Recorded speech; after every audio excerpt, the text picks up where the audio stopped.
ನೋಡಿ, ಸಾಮಾನ್ಯವಾಗಿ ನಾವು ಶಿಕ್ಷಕರಾಗಿರ್ಬೋದು ಅಥವಾ ಮೇಷ್ಟ್ರುಗಳಾಗಿರ್ಬೋದು, ದೊಡ್ಡವರಾಗಿರ್ಬೋದು, ಮಕ್ಕಳನ್ನ ಬೈಬೇಕಾದ್ರೆ ಕ್ಲಾಸ್ ರೂಮಲ್ಲಿ ಗಲಾಟೆ ಮಾಡಿದಾಗ,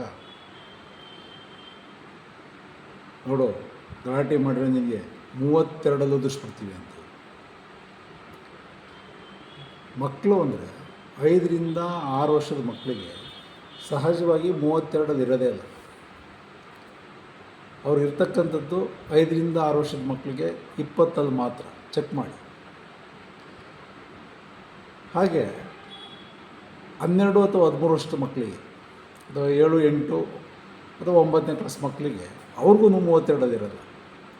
ಅವ್ರಿಗೂ ನಾವು ಕ್ಲಾಸಲ್ಲಿ ಬೈಬೇಕಾದ್ರೆ ದೊಡ್ಡವ್ರು ಯಾರೇ ಜನರಲಾಗಿ ಗಲಾಟೆ ಮಾಡಿದಾಗ 32 ಉದುರಿಸ್ಬಿಡ್ತೀವಿ ಅಂದ್ಬಿಡ್ತೀವಿ. ಆ ಮಕ್ಕಳಿಗೂ 32 ಇರೋಲ್ಲ. ಮತ್ತು 32 ಇರ್ತಕ್ಕಂಥ ಮನುಷ್ಯರು ಯಾರು? ಅಡಲ್ಟ್ಸ್ ಅಂದರೆ ನಾವು ದೊಡ್ಡವರಾಗಿರ್ತಕ್ಕಂಥವ್ರಿಗೆ 32 ಇರುತ್ತೆ. ಆ 32 ಮತ್ತೆ 28 + 4 ನಾವು ವಿಸ್ಡಮ್ ಟೀತ್ಸ್ ಅಂತ ಕರಿತೀವಿ, ಬುದ್ಧಿವಂತ ಹಲ್ಲುಗಳು. ಹಾಗೆ 28 + 4 ಆ 4 ನಾವು ವಿಸ್ಡಮ್ ಟೀತ್ಸ್ ಅಂತ ಕರಿತೀವಿ. This is science. ಈ ಥರ ಬೇಕಾದಷ್ಟು ನಾಲೆಡ್ಜ್ಗಳನ್ನು ನಾವು ಮಕ್ಕಳಿಗೆ ತಿಳಿಸ್ತಕ್ಕಂಥ ಅವಶ್ಯಕತೆ ಇದೆ. ಅವ್ರಿಗೆ 32 ಉದಿಸ್ಬಿಡ್ತೀವಿ, 32 ಇರುತ್ತಾ? 5ರಿಂದ 6 ವರ್ಷ ಆ ಮಕ್ಕಳಿಗೆ ಇರ್ತಕ್ಕಂಥದ್ದು 20 ಮಾತ್ರ. 12 ಮತ್ತು 13 ವರ್ಷದ ಮಕ್ಕಳಿಗೆ ಇರ್ತಕ್ಕಂಥದ್ದು 28. ಇನ್ನು ಅಡಲ್ಟ್ಸ್ ದೊಡ್ಡವ್ರಿಗೆ 32 ಇರುತ್ತೆ. ಆ 32 ಮತ್ತು 4 ನಾವು ವಿಸ್ಡಮ್ ಟೀತ್ಸ್ ಅಂತ ಕರಿತೀವಿ. ಅದೇ ಥರ ಶಾರ್ಕ್ಗೆ 30,000 ಹಲ್ಲುಗಳಿರ್ತವೆ. ಅದೇ ಥರ 7 ಕಣ್ಣಿರ್ತಕ್ಕಂಥ ಒಂದು ಪ್ರಾಣಿ ಇದೆ. ಅದನ್ನು ಹೇಳಿ ನೋಡೋಣ.